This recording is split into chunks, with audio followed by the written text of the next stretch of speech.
तुलसी महारानी नमो नमो, हरि की पठरानी नमो नमो। जय श्री कृष्णा दोस्तों। तुलसी विवाह के दिन माता तुलसी भगवान शालिग्राम का दूल्हा और दुल्हन की तरह श्रृंगार किया जाता है। तुलसी विवाह करने से पति पत्नी के बीच प्यार बना रहता है और हर तरह की दिक्कतें दूर हो जाती हैं। धार्मिक मान्यताओं के अनुसार माता तुलसी के साथ भगवान शालिग्राम का पूरे रस्म रिवाजों के साथ विवाह कराने से कुंवारी कन्याओं को मनचाहा वर की प्राप्ति होती है। इतना ही नहीं, जिस घर में तुलसी का पौधा होता है उस घर में माँ लक्ष्मी नारायण की कृपा सदैव बनी रहती है। हर साल तुलसी विवाह देवउठनी, एकादशी या फिर कार्तिक द्वादशी के दिन मनाई जाती है। जो लोग कार्तिक द्वादशी के दिन तुलसी विवाह न कर पाएं, वो कार्तिक मास की पूर्णिमा तक विवाह कर सकते हैं। तुलसी विवाह विधिवत करने से दाम्पत्य जीवन भी सुखमय बना रहता है। पति पत्नी के बीच के सारे मनमुटाव तुलसी शालिग्राम पूजा से दूर हो जाती है। तुलसी विवाह के दिन तुलसी विवाह की कथा सुनने का भी प्रावधान है। अगर आपको मेरी वीडियो अच्छी लगे तो लाइक, शेयर और कमेंट ज़रूर करिएगा।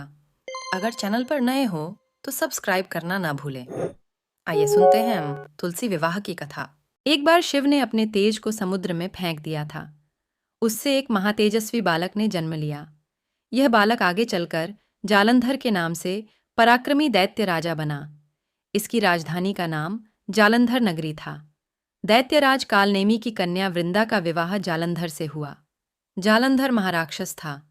अपनी सत्ता के मद में चूर उसने माता लक्ष्मी को पाने की कामना से युद्ध किया, परंतु समुद्र से ही उत्पन्न होने के कारण माता लक्ष्मी ने उसे अपने भाई के रूप में स्वीकार किया।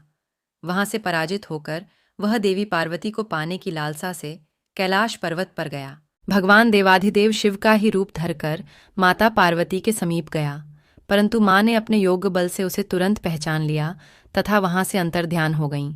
देवी पार्वती ने क्रुद्ध होकर सारा वृतांत भगवान विष्णु को सुनाया। जालंधर की पत्नी वृंदा अत्यंत पतिव्रता स्त्री थी। जालंधर की वीरता का रहस्य था उसकी पत्नी वृंदा का पतिव्रता धर्म। उसी के प्रभाव से वह सर्वजयी बना हुआ था।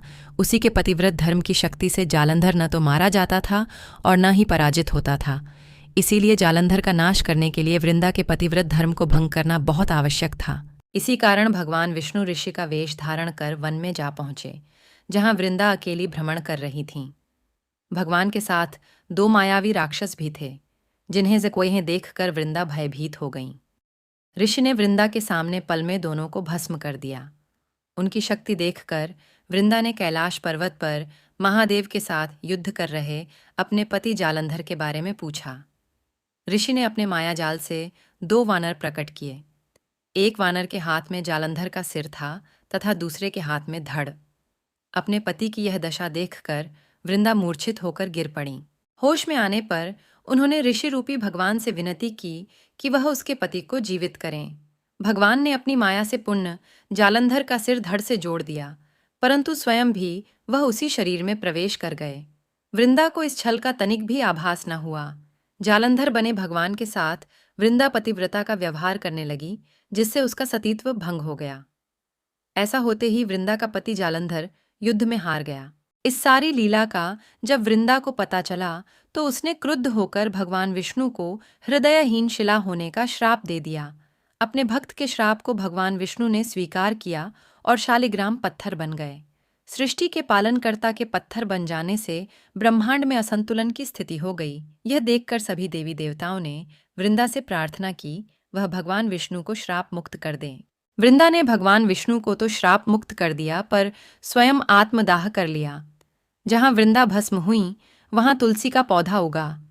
भगवान विष्णु ने वृंदा से कहा, हे वृंदा, तुम अपने सतीत्व के कारण मुझे लक्ष्मी से भी अधिक प्रिय हो गई हो। अब तुम तुलसी के रूप में सदा मेरे साथ रहोगी। तब से हर साल कार्तिक महीने के देव उठावनी एकादशी का दिन तुलसी विवाह के रूप में मनाया जाता है।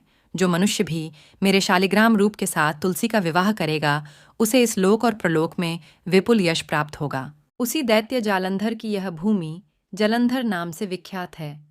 सती वृंदा का मंदिर मोहल्ला कोट किशनचंद में स्थित है।